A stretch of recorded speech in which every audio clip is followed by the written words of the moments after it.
Hi అండి, ఎలా ఉన్నారు? అందరూ బాగున్నారా? ఇప్పుడు టైము 10 అవుతుంది. ఎగ్జిబిషన్ ఇచ్చాను, బాగా ఆకలేస్తుంది. పొద్దునుంచి ఆ పులిహార, పొంగలు, పరవన్నాలు, పూర్ణాలు, ప్రసాదాలు తినడానికి అల్లాడిపోతున్నానండి. అందులో సండే కదా, ఈ పండగలు ఒకటి సండే వచ్చి మనల్ని మరీ చంపేస్తాయి.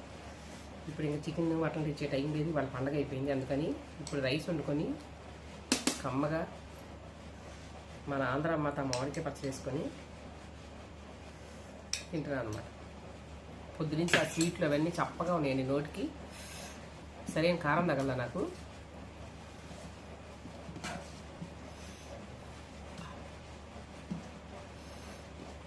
పండగ సెలవు రోజు వస్తే సండే మిస్ అయిపోద్ది. నాన్ వెజ్ మిస్ అయిపోతాం, ఒక హాలిడే మిస్ అయిపోతాం, అన్నీ మిస్ అయిపోతాం. పండగ రోజు అంటే పని ఎక్కువ ఉంటుంది. ముందు ఆ పులిహారలు దద్దోజనాలు తిన్నాక అల్లాడండి. పొద్దునుంచి వాళ్ళన్నీ పులిహారలు. మా పాప బాక్స్ ఇచ్చింది అత్తగారి కంచి, దాంట్లో కూడా పులిహార, చక్కెర పొంగలి, బిస్కెట్లు. ఏంటో అప్పాల గొప్పాలు. మనం చక్కగా మనం హాయిగా మన మామిడికాయ పచ్చడి వేసేసుకొని కమ్మగా వేడిగా ఒక ముద్ద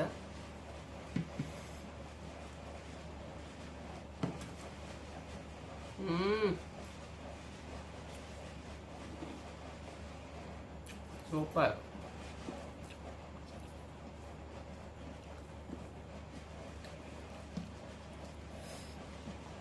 అందులో భోజనాలంటే ఉప్పుడు కారాలు కొంచెం తక్కువ ఉంటాయి కదా, అందరూ తినాలంటే మరీ చప్పగా అనిపించింది వాళ్ళైతే. నాకు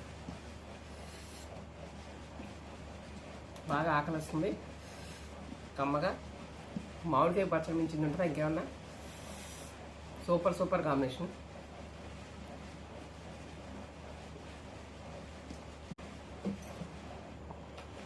ఎగ్జిబిషన్లో పొద్దులు ఎగ్జిబిషన్ ఎంత తింటా బాబు అనుకుంటున్నారా? అప్పడాలు, వడియాలు, సగ్గుబియ్యం వడియాలు, వీపుడియాలు, మినపడియాలు అమ్ముతున్నారు. తెచ్చుకొని చక్కగా ఈ సమ్మరు పిల్లలు కూడా సెలవులు ఇంట్లో ఉంటారు కాబట్టి మామిడికాయ పప్పులో, మామిడికాయ పచ్చడిలో వేసుకుని తింటే సూపర్గా ఉంటాయి అన్నమాట. ట్రై చేయండి.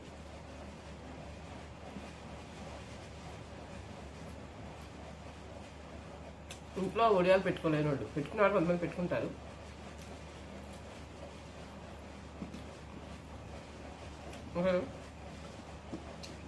ట్రై చేయండి, టేస్ట్ చేయండి. నాలాగా పచ్చడి ప్రియులు అంటే అర్ధరాత్రి అయినా సరే మామిడికాయ పచ్చడి చేసుకుని తినేటివే కదా. పచ్చడి అంటే మనకు అంత ఇష్టం. Bye, good night.